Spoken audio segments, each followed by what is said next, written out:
এটা বদলাছে, তোমাকে চিনতে পারছিস না? এখনো চিনতে পারিসনি? Hi guys, welcome back to my channel, welcome back to Debrupa's blog. তো চলো, অন্ধকার বাঁশবাগানের মধ্যে দিয়ে আমি আমার দিদির বাড়ি চলেছি। 1 জুলাই ছুটি নিয়েছিলাম, তো শনিবার দিন আগে ছিল আই থিঙ্ক 30, যাই হোক ডেটটা একটু তোমরা দেখে নিও। আমি অফিস করে একেবারে দিদির বাড়ি চলে যাচ্ছিলাম সিঙ্গুরে। তো দিদির বাড়ি যাওয়ার পথে এরকমই রাস্তা, অন্ধকার বাঁশবাগানের মধ্যে দিয়ে ভীষণ অ্যাডভেঞ্চারাস ওয়েতে আমি দিদির বাড়ি পৌঁছে গেছিলাম। উঠেই একটুখানি নিচে বসে রেস্ট নিয়ে আমি সোজা ওপরে চলে যাচ্ছিলাম ফ্রেশ হওয়ার জন্য, তো দিদির ঘরে। তো দিদির বাড়িতে অনেক দিন, মানে আমার দিদির বেবিটা হওয়ার পর, দিদির ছেলে হওয়ার পর আমি সময় পাইনি। ও 6 মাস হতে চলেছে, অথচ আমি ওকে নিজে একবারও কোলে তুলিনি, নিজে থেকে সামনে থেকে দেখিনি। তো অনেক দিন ধরে আসবো করছি না, ফাইনালি অফিস থেকে ছুটি নিয়ে 1 জুলাইতে ছুটি নিয়েছিলাম। তো তার আগেই শনিবার আমি অফিস করে একদম ডিরেক্ট চলে এসলাম একটা দিন থেকে এখান থেকে। যাই হোক, তো সন্ধ্যাবেলা স্ন্যাক্স খাচ্ছিলাম।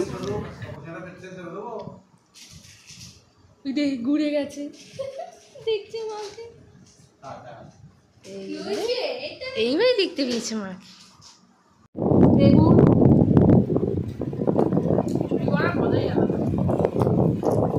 চুরি করা ফসল দিয়ে পিকনিক, সেই লেভেলের মজা।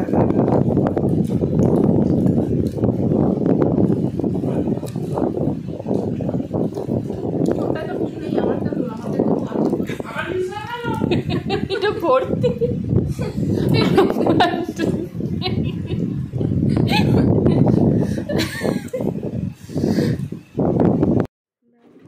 হ্যাঁ, আমার দিদি এই সিঙ্গুর থেকে অফিসে সল্টলেকে সেক্টর 5-এ যাতায়াত করে। সত্যিই দিদিকে এর জন্য আমি হ্যাটস অফ জানাই, ওর অনেকটাই এনার্জি।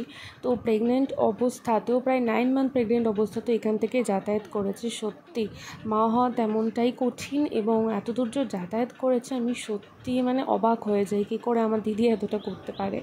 তো যাই হোক, এটা হচ্ছে দিদির ঘর, খুব সুন্দর করে সাজানো। এটা দিদি আর দাদার বিয়ের ফটো। তো ঘরটাই তাই তোমাদেরকে একটুখানি ঘুরিয়ে ঘুরিয়ে দেখাচ্ছিলাম।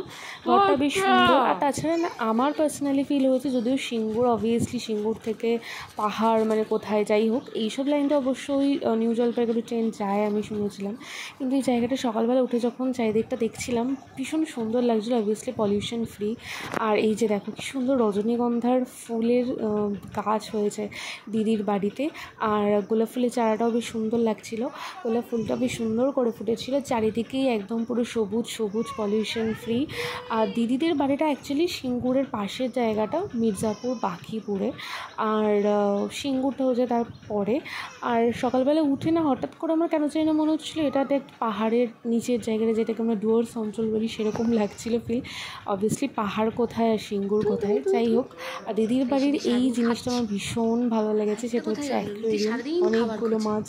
আর আমার দিদি ছেলে যখনই ওকে নিচে, মানে দিদি যখন নিচে কাজ করতে সে ছেলেটাকে নিচে আনে, তো ও সবসময় এই মাছের এই অ্যাকোয়ারিয়ামটা চালিয়ে দিলে ও সবসময় এদেরকেই দেখতে থাকে।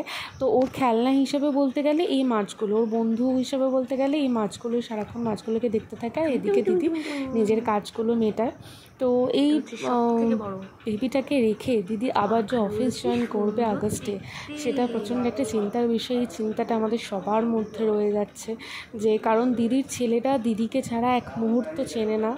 ও মানে খুবই মানে ওটা একটা, কিন্তু আমি ছিলাম যে একদিন আমার কোলে খুব সুন্দর করে ছিল। আর সব থেকে বড় জিনিস, আমার পকলা বাবা একদমই ঘুমায় না। হ্যাঁ, আমি ওকে পকলা বাবা বলেই ডাকি। আর পরের দিন সকালবেলায় আমাকে জিজু, আর জিজু বলে আমি যদিও ডাকি না, আমি ডাকি ডাডা, মানে আমার জামাইবাবুকে। তো আমাকে সকালবেলায় সিঙ্গুরের বাজারে নিয়ে গেছিলো, ভীষণ ভালো। আমার মানে অন্য একটা জায়গা, আমি নিজে যেখানে থাকি সেখানে বাজারে কিন্তু আমি যাই না, কিন্তু অন্য জায়গায় যেখানে ঘুরতে গেছি সেখানের বাজারে যেতে আমার ভালো লাগে। কারণ কোথাও ঘুরতে গেলে বা কারোর বাড়িতে গেলে মানে একটু অন্যান্য জায়গায় ঘুরতে ভালো লাগে না। তো যাই হোক, সকালবেলায় বাজারে গেছিলাম, আর দাদা আবার বিকালবেলায় নিয়ে গেছিলো সিঙ্গুর মার্কেটে। আর এদিক ওদিক চারিদিকে খুব সুন্দর জায়গাগুলো দেখছিলাম।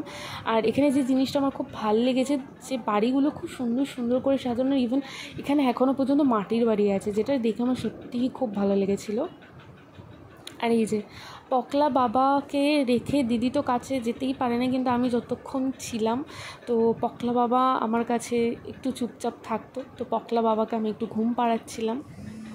দিনের খাবারই আমার, যতদিনে ডায়েট করে আমার হয়েছে একটু কমেছে, সব বেড়ে যাবে আবার, বুঝলি?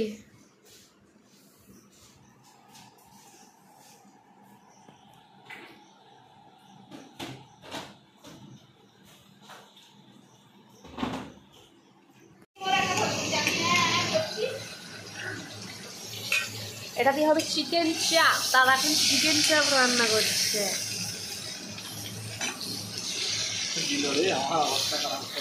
আর ওদিকে হচ্ছে পেঁয়াজের বেরেস্তা।